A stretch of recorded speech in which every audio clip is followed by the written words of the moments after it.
Learning institutions are set to close earlier than planned owing to financial crisis facing the institutions. Head teachers say they can no longer operate owing to the failure by the government to disburse capitation fee. In the meantime, the Kenya Union of Post-Primary Education Teachers (KUPPET) has warned that parents will be required to pay extra school fees starting next term to cushion learning institutions against the funding crisis. Mary Moki with the details of that report. For nearly a year now, tensions have been simmering between the Ministry of Education and teachers, with teachers' unions consistently accusing the government of failing to release funds meant for the operations of public schools on time. And now the continued cash crisis threatens to push the education sector to a critical breaking point. Schools must be ready for parents to pay for their children next term, because we cannot have back and forth kind of communication from the ministry. At the center of the crisis is student capitation, a crucial financial provision by the government that enables schools to function day to day. These funds have been delayed, slashed, or not disbursed at all. School heads now say they are barely getting by, and the little they receive is a drop in the ocean compared to what is required. Meaning, at one point, the schooling system will collapse, given that in the previous years we also have undisbursed funds. It means that this time they have not sent any capitation to schools, are merely coping with the circumstance, coping. Several school principals who spoke to Citizen TV but requested for anonymity for fear of reprisals say the situation is so dire some schools have shut down earlier than scheduled owing to their inability to afford food, staff salaries, or even basic supplies like chalk. This comes a day after the Education CS announced that the government will not release any further capitation funds until the next term. However, we've not been able to do the actual amount that is required, and we are working with Treasury to ensure that the shortfall that was not released is released, and come third term, the full amount will be released. It's a structured way by the Ministry of Education to continuously defund the system, and they must come out to speak on this. If they are not responsible, then Treasury is responsible. As Parliament, we actually did work on the budget, and we gave out money for Ministry of Education. Jana nimesikia serikali inatangaza kwamba hawana pesa ya kupeleka kwa mashule yetu. Sasa kama hizi pesa ya shule ndio imetumika kutembea, kupanda mandege na kupeleka michango mingi kwa mikono kwa wananchi, na mashule yetu haina pesa. The free education program was meant to bring equality during the late President Mwai Kibaki's administration by ensuring every child had a chance at learning. But today, that vision seems to be fading fast. ODM Secretary General Edwin Sifuna is no stranger to controversy, but his recent outburst against the ODM-UDA pact has triggered one of his biggest political tests yet. Bold, outspoken, and often defiant, Sifuna now finds himself at odds with the very party he helps lead. Is he speaking truth to power or biting the hand that feeds him? David Mudhoka now explores the rising tension around Sifuna's future in ODM. Where is Kim? Edwin Watenya Sifuna has long stood out as one of ODM's boldest figures. Are you ready? Charismatic and combative, the 43-year-old Nairobi senator has built a reputation for confronting power both within government and his own ranks. Because this is no place for jokes, Honorable Speaker. We are not here to play games. That no-nonsense attitude has not spared even fellow ODM leaders now serving in President Ruto's government. For as long as I remain the senator of Nairobi, for as long as I remain a senator in this house, and the oath that I took there on the first day that I came to this house, there is not going to be a minister that we are going to protect or babysit or cover up. It doesn't matter whether they come from ODM or from wherever. They are there to serve the public, and we will call them out, Honorable Speaker, as we have always done. So, Honorable John Badi, I will call him by his name. Even in the presence of President William Ruto himself earlier this year, Sifuna did not pull his punches. Lakini kuna zingine, Mheshimiwa Rais, sema Waswahili, mwiba wa kujidunga hauambiwi pole. Kuna watu kwa serikali yako kazi yao ni kushika handball kila siku. Wakati unaongea mambo yangu Sifuna, ujue mimi ndio mwanzilishi wa ODM, so unaenda polepole kidogo. Yes. Sisi ndio tulianza hii kitu. But Sifuna's defiance has now put him on a political precipice. Sources tell NTV that ODM is considering disciplinary action, possibly even expelling him before October for persistently opposing the ODM-UDA cooperation deal, despite being the party's official spokesman. Kila mtu ana maoni yake, na sisi tunaenda na yale mambo Raila Amolo Odinga na kiongozi kama kiongozi wetu ODM na William Samoei Ruto kama kiongozi wa UDF ambaye uleka mkataba katika ukumbi wa KICC. When he addresses the press, he could be addressing it as Senator of Nairobi or in his personal capacity. I am sure he was not addressing it as ODM because we did not send him. Still, ejecting Sifuna from ODM may be easier said than done. In the past, Raila Odinga has defended him publicly. When Mr. Sifuna speaks, he's speaking on behalf of the party. But then, Mr. Sifuna, saa ingine hapana kwa chungu sana.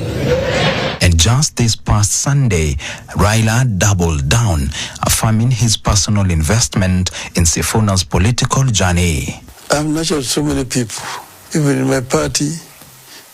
Have people like Sifuna, my Secretary General. Sifuna's political fate now hangs in the balance as ODM heads into a defining period of internal transition. We are going to conclude party elections next month, and then we're going to have a national delegates convention in October, where we're going to elect the new national leadership of the party. Edwin Sifuna's open rejection towards the ODM-UDA pact has deepened internal rifts, fueling speculation that his days as the ODM Secretary General may be numbered. Now, tonight, experts are warning of a growing trend where senior police officers are lying under oath. This coming just a day after Deputy Inspector General of Police Eliud Lagat appeared to backtrack on his earlier statement about stepping aside to allow investigations into the murder of Albert Ojwang inside a police cell. According to Lagat, he was simply on annual leave. As Hadia Mwasiwa reports, experts warn that such dishonesty could amount to perjury and seriously undermine the Leadership and Integrity Act, besides eroding public trust in key institutions. An oath, a solemn promise held sacred, especially when truth is paramount, was taken by the heads of the DCI and Police Service as they appeared before the National Security Committee and Senate. Their mission being to shed light on the mysterious circumstances surrounding the death of teacher cum blogger Albert Ojwang. Yet, glaring contradictions emerged in their testimonies. According to a letter and CCTV footage from Bagathi Hospital, Ojwang's body arrived at the facility at 1:35 a.m. A direct contradiction to the timelines presented by the DCI Director Muhammad Amin.